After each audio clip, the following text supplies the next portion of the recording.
Welcome to episode 493 of the Recruitment, Marketing and Sales Podcast.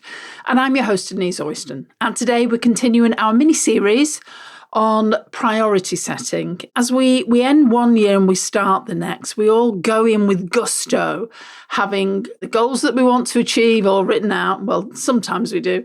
And all of those things. And what I wanted to do is look at, it's okay having goals, but just there's a step before that, and it's like, what exactly are my priorities this year? And priority setting is so important. We covered that in episode 1, which was last week. So if you haven't listened to that, go and listen to it. And today I want to talk about some of the key priorities for recruiters. The market is not going to get any easier next year. So it's really important to now start dialing in, where should your focus be? So let's get into it. Welcome to the Recruitment, Marketing and Sales Podcast. An obsessive focus on marketing and sales is the only way to accelerate your company growth. So listen in now as we share the latest strategies and techniques guaranteed to deliver you more placements and profits. Well, hi there everyone, this is Denise. Hope you and yours are well as we enter the final month of 2026. I know for many of you, I know a lot of our Australian subscribers finish early because they're headed into their summer.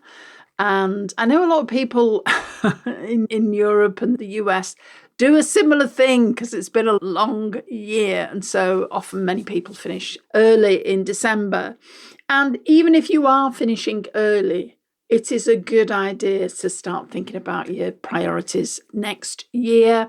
If you haven't done our audit checklist, then go and check it out. It's superfastrecruitment.co.uk/scorecard, and that will give you an opportunity to do a short assessment, and it gives you some understanding on where you are now and where you can move to next year.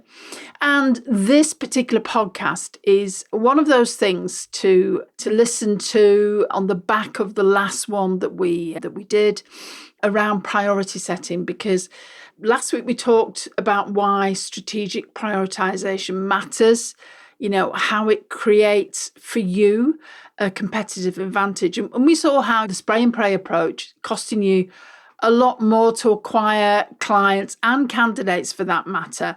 And of course, it will lead to much higher costs and lower ROI as well. So the question really is, before you start setting all these goals, is to think about your priorities and to look at how it can transform your business and where should you focus your limited resources to get the most impact you can in 2026. So today I'm going to walk you through some of the critical areas that research comes up with time and time again that we should focus on.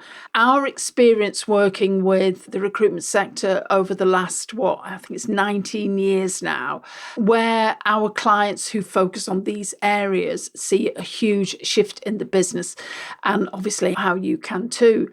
So the first one, and it's something that a lot of recruiters don't always do, is to identify your key business drivers. So before you look at all the priority areas, this is critical, and it's identifying this by looking at your data, your historical data. Here's what I mean. I was speaking with an MD recently who was convinced that their time should be split equally across multiple different marketing activities. He's also got some ideas on other activities that he wanted to have a go at. And here's the thing. They were doing a bit of LinkedIn, a bit of email, some cold calling. They were quite focused on networking events. But when we actually sat down and analysed where their converted clients came from, these are not just conversations that we're having, but converted clients came from over the last 2 years, the ones who signed terms, generated revenues, didn't pull the role. It was quite fascinating. And their LinkedIn content was actually working. Those posts that they were doing, it was creating awareness. It was building their authority, market authority. It was generating engagement. And it was leading to where people were reaching out, they were sending messages, and then it was enabling meetings to get booked initially. But here's the thing, those LinkedIn connections only converted into actual clients when they transitioned that into messaging, face-to-face meetings, or structured follow-up calls. The pattern was clear. LinkedIn was opening the door and building credibility, but it was the in-person meeting or that strategic phone conversation or that message tic-tac that closed the deal. Without that crucial next step, the LinkedIn engagement rarely converted to revenue. And this revelation completely changed their strategic priorities. They didn't stop posting on LinkedIn. It was a vital awareness tool. They actually started doing more of it.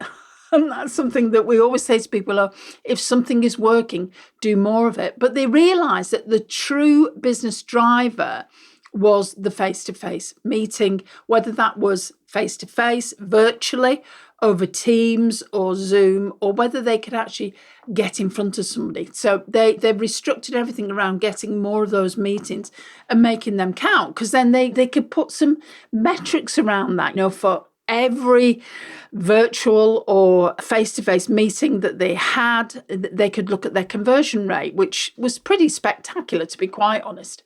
So to be clear, they use LinkedIn to create awareness, credibility, and then systematically move prospect towards booking the virtual coffee meeting, or if they could, depending where anyone is, an office visit. The result, 40% increase in client conversions over the next quarter. So before you commit to any strategy for 2026, I want you to do this simple exercise. Look at your converted clients over the last 2 years. And I think that gives you a real sense, because, the market was very strange post the pandemic. Recruiters were having some of the best years they've ever had. And then there was that dip. So look at the last 2 years, trace back through the entire journey, what created the initial awareness, what built the credibility, and critically, what was the final touch point that actually converted them into a client? Was it a face-to-face meeting after connecting on LinkedIn? Was it the follow-up call?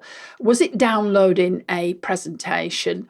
Or was it going and delivering a presentation that maybe had happened through email outreach? Whatever that conversion moment was, that's your key business driver, and everything else is supporting that drive. Once you've identified this, then you can build your entire framework around creating a lot more of those conversion moments. So just really consider that. We did exactly the same thing. We've been working with a coach this year. We've got some new things coming next year. And one of the things we looked at was, because I was saying to Sharon, do you know what? I don't know whether we should bother doing webinars anymore. They are incredibly time intensive. I love going and listening to webinars. And I know as a trainer and coach and consultant that they take a lot of time and effort. But when we actually looked and tracked back through all of our webinars, do people convert on the actual call? No. Do people who convert and join us or work with us, have any of them been on our webinars? Yeah, probably about 100%. And it was exactly the same with our podcasting, because people say, isn't podcasting old hat? It's not. Obviously, it's not. But we've been running a podcast since 2013. We were one of the first in the industry. And I still do it because the number of conversations that people have with us who have listened to our podcast at some point is probably about 100%. So that's one of the reasons. In fact, I think I probably mentioned it last week, one of our lovely new clients had heard me on a podcast and decided to book a call with us and have a conversation. So you can see how looking with a critical eye, don't go in assuming, oh yeah, well, this works. Go in and look at, okay, so what is important here? So the next priority to consider is your market positioning and, of course, your niche specialization, because one of the most fundamental strategic decisions you face is whether, are you a generalist agency? Do you have multiple sectors that you work, or are you a specialist agency? And I think a lot of the people that we work with and the people that listen to this, we're not talking about the Hays and the Adecos. We're talking here about micro and small SME companies. Evidence overwhelmingly favours niche specialisation. I know people went a bit off kilter, didn't they, in post the pandemic when people were struggling, but the real understanding here for people to get is that niche specialisation gives you a competitive advantage. Now, here's some numbers that you can go and check out online. Niche agencies fill 2.3 times faster than generalists because they know the industry inside out and they also have the connections. They tend to earn more revenue, they get more referrals, they command higher fees, they have much higher client retention rates, far above those from a generalist. And they often see a huge boost in revenue. The qualification rates, you tell the story, niche recruiters achieve qualification rates 20 to 25% compared to just 5 to 8% for generalists. Just think about what you're going to do next year. Because I know, again, we've had conversations, people say, oh, I think I might go more generalist, or I think I'll do this sector and this sector. Remember, the more sectors you are spreading yourself across. Fair enough if you've got 10 or 20 consultants that are working with you. If it's you and a couple of others, it's a drain. It's a drain on resources. It's a drain on content creation. Obviously, if you're at Superfast Circle, we support you with all that. But it is a real drain on your time and resources.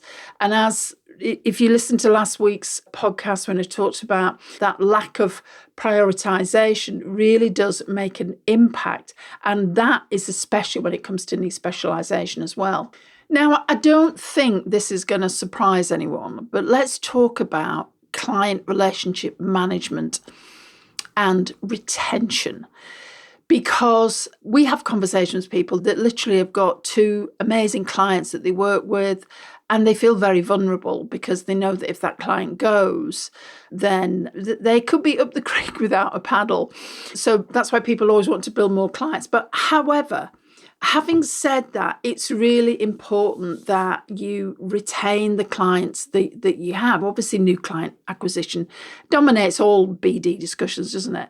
Remember that when you are retaining clients, that is increasingly important when it comes to profitability. Here's a stat that might surprise you, but it's well worth listening to, is that when you increase client retention by just 5%, you can boost profitability by well over 25%, in some cases almost 90%. So let me share some priority actions here. Exceptional service delivery. The temps and contracts you place, your frontline ambassadors, for those of you that deal in that part of the market, but this principle applies equally to permanent placements too. Here's the thing, very obvious, but the care that you show the people that you've placed directly impacts on your client relationships. The clients notice it as well, how you treat people. All the data and all the research basically indicates highly engaged placements are much more productive and obviously less likely to experience premature departure as well, which is not what you want, obviously. So what you want is people to stay. So when you invest in looking after the candidates you've placed, checking in regularly, ensuring they're settled, supported, this directly impacts client perception, repeat business. Your client views you as someone who prioritises the long-term success of placement, not just someone who fills roles and then disappears. You've got to have proactive communication. The best partnerships are built on regular, strategic conversations, not just transactional job orders. Imagine having quarterly hiring, recruiting roadmap sessions. Keeps you close to the client's business, even when you're not actively hiring, transforming you then from just a vendor to that strategic collaborator that you want to be. Value add services. Many companies are providing strategic insights into workforce management. They achieve higher revenue growth than those focused solely on transactional recruitment. Sharing data-driven insights, market trends, salary benchmarking, position your agency, your company, your recruitment company, your search company, your staffing company as indispensable. Multi-stakeholder engagement. Use LinkedIn Sales Navigator. In fact, we were having a conversation with one of our clients about this the other day, about should he really be account managing the companies he's working with? And we said, absolutely. Because if you haven't got all the connections there, you can use something like Sales Navigator. Companies increasingly want relationships at that strategic level where budget allocation decisions are made. Just think about, how can I get more on side with the clients that I work with now? Speaking of the challenges that we discuss on this podcast around attracting the clients that you want and the candidates to fill the roles that you get, it's a competitive market. And Sharon and I have taken some time away from the business to actually put together something that will help you figure out exactly where you stand with your marketing right now. Now, we've created a quick assessment specifically for recruitment search and staffing business owners just like you, and it's designed to help you identify whether you're effectively attracting both clients and candidates with your current marketing approach, or if there are some gaps that you need to address. Now, this quiz will just take a few minutes, and it'll give you a picture of where your marketing is working and where it might be falling short. Because to be honest, in a market where 87% of companies are struggling with skills gaps and candidates are ghosting left, right and centre, your marketing really does need to be spot on. And when you've taken this assessment, we will email you your personalised PDF. So it's personalised to you and it's related to the scores that you achieve and where you fit in a ranking, and what we know works when people are low on one score or high on another. And I think you'll find that incredibly useful too. So if you want to know and find out about your marketing, how it stacks up, then go to superfastrecruitment.co.uk/scorecard, and that will take you to a page. Put your name and email address in there, and then you'll go straight into the quiz. And again, it only takes a few minutes. Trust me, it's worth the time, especially if you feel like you're not achieving the results that you want currently with the market the way that it is, and you really want to assess where you are so you can make some changes. So let's get back to that podcast. Now, the next priority, obviously, is BD and lead generation. And if you have not watched our lead generation triad video, I think we did it as a webinar a couple of years ago. We have it on a special page. If you would like to see, no email required. If you would like to see it, then just drop me an email, support@superfastrecruitment.co.uk, and I will send you a link and you can go and watch it, because this is the Holy Grail. This provides the framework for balanced business development. And we go through the triad of generating the three key areas that you need to think about. The first one is your current connections. One of the first things we do when we start working with someone, we get them to look at all their current connections that they have. And then there's several campaigns that we suggest that they use. So if you've got current connections, as some of you are probably sitting on 10,000 LinkedIn connections, then need to leverage those. So much easier to convert people that you already work, that are in your network, your existing network of clients, candidates, industry contacts, that they really are your most valuable lead source. Regular re-engagement of your database, targeted campaigns, you could generate hundreds of thousands of pounds and dollars for you. So, please remember that. The next thing is content as a convincer. We're actually creating a report at the moment looking at marketing trends for the recruitment sector, which will be out probably hopefully before the end of the year. If you are a subscriber then don't worry, because you will get a copy of it. We'll be sending it out to everyone. You'll be able to just click a link and download it. And one of the things there that they talk about is that using content is not going away.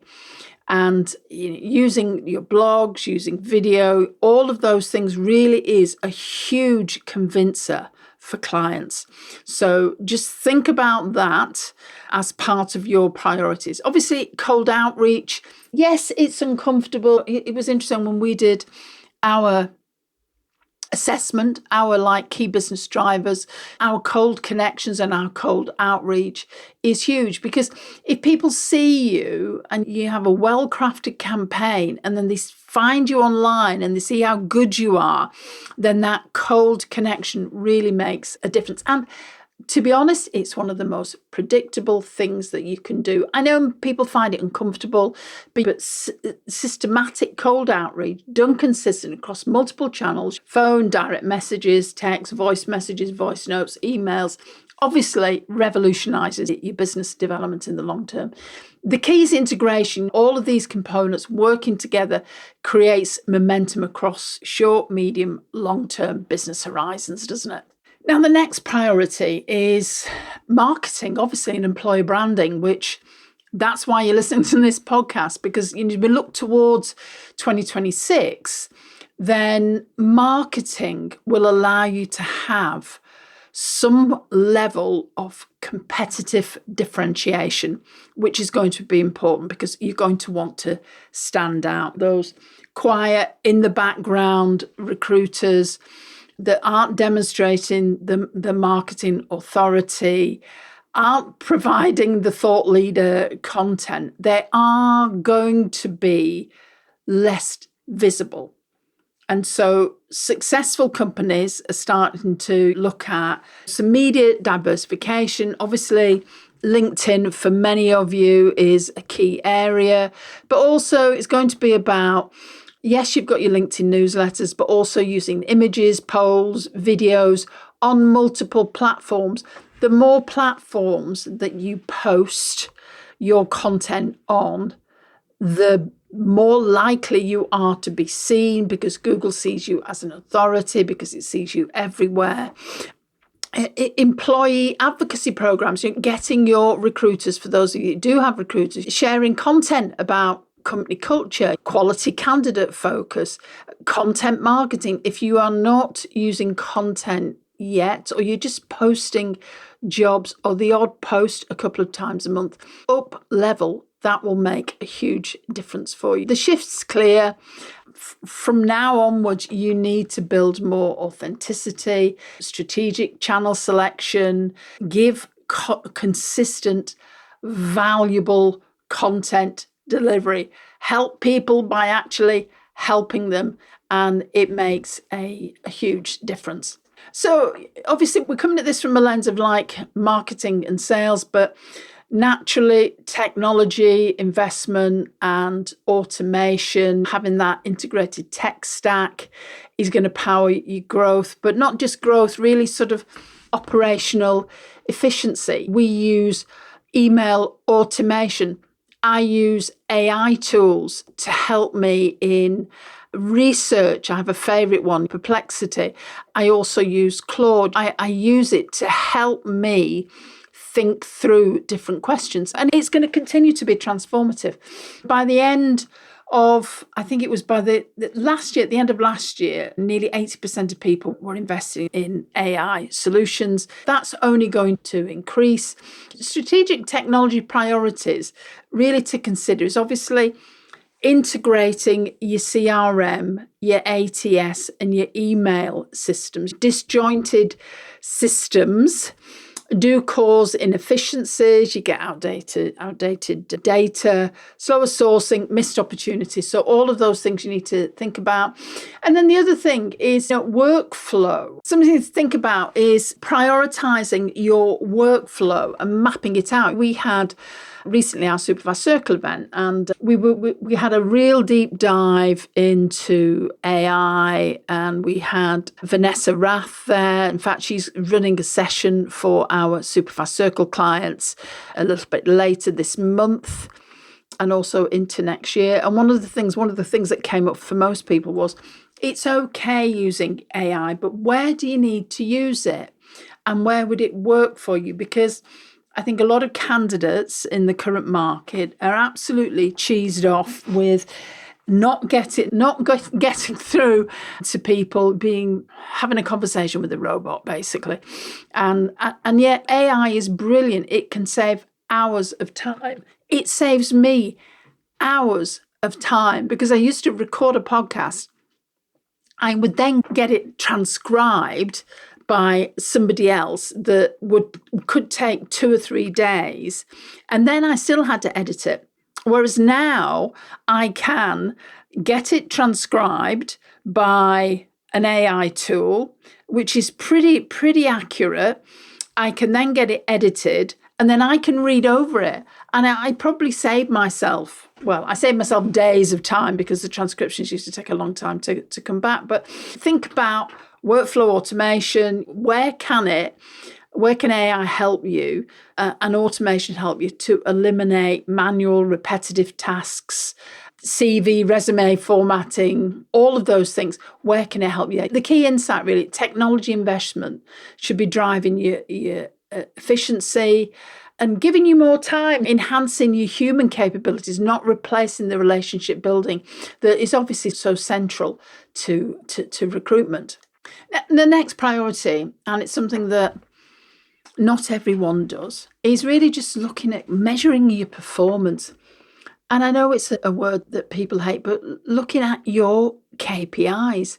What are the things that I know that I need to get a minimum of 3 podcasts out every month? I like to try and do 1 a week. It's not always possible, but I know throughout the year that is my goal. I know how many people I want to reach out to and connect with on LinkedIn. I have all of these different things. It's important, obviously, to have your KPIs. Thinking about, obviously, there's your financial metrics, your efficiency metrics, time to fill, time to hire, all of those things that you'll have, gross profit margins for finance. Then, of course, there's obviously your quality metrics, quality of hire, acceptance rates, all of those different things. And I know we're talking about marketing, but marketing is about creating demand and sales. They're all interlinked with being a recruiter. So also think about your activity metrics and think about those key business drivers that I talked about earlier. The key thing here is define your objectives first. What do you want to achieve? And then the metrics will really drop out from that, because then you can start to look at the KPIs to track. So I've just talked about the KPI there, that I know that I need to make sure that we do podcasts religiously, at least 3 times a month. I also know now that we need to do at least a couple of webinars a year, because people keep going back and they keep watching them time and time again, and they go and watch them. And we often share links to, as I've mentioned now, about if you want to see the lead generation try, then email me. So think about all of those things that we've talked about. Now let's just talk about putting it into action. Obviously, you need to make sure that we've talked about 90-day plans. You need to conduct a year-end review, reflect on what's worked, this year, assess your financial performance, obviously operational efficiency, all of that alignment with your broader vision. You need to think about defining clear goals. Avoid vague goals. Instead of grow revenue, set some specifics, such as increase our contact placements by 25% in Q1 2026, or expand into a sub-vertical in healthcare recruitment by June. Think about all of the things, the specific goals, because the brain loves detail, and vagueness is vagueness in, vagueness out. The other thing that is important is to prioritize ruthlessly. Focus on some well-defined goals. Think about those initial things that I talked about earlier. The first thing that I mentioned about your key business driver. Prioritization isn't about deciding which goals are most important. It's about understanding what needs to be done now to help you progress. And then build a detailed roadmap around that, about what you can do next. Get your measurement systems in place, have your decision frameworks, and then you will be good to go. There are some pitfalls, so please do consider this. Trying to do too much at once and spreading your resources too thin. Start with when you've gone away and you've looked at all the data, and you can often it is very obvious what's the key thing we need to do. And it's not helpful to say we need to do more. Generally, yeah, you might need to do more, but that needs to be measured out. Set goals and make sure that if you have got a team, that you are communicating what you are doing.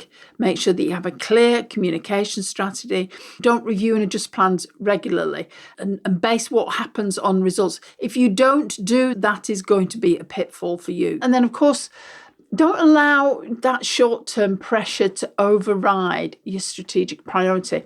We have people that have asked us about marketing and, I don't have the right time. How long is it going to take to work?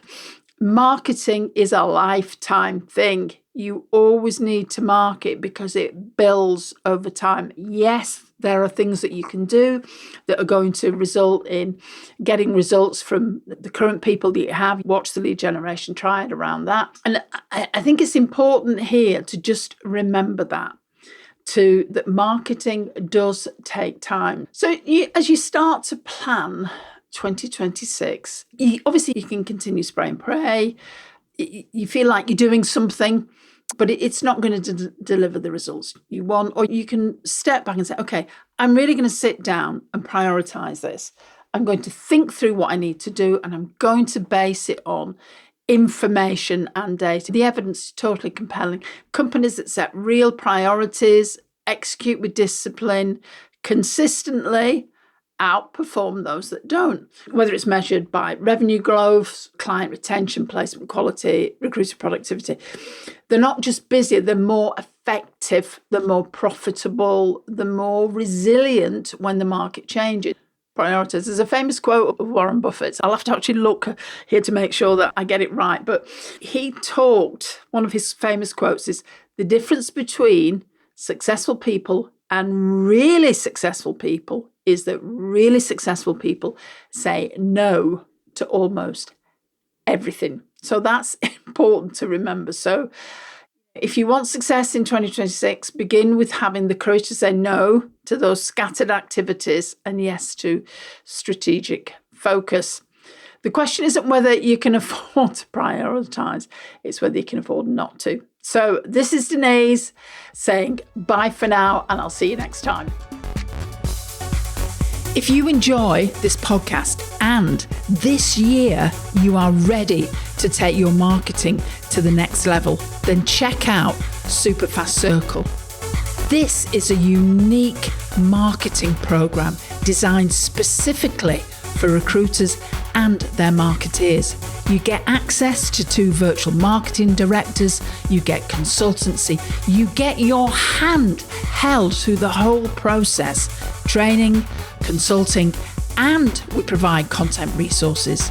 So go over to superfastrecruitment.co.uk/join and check out what's available.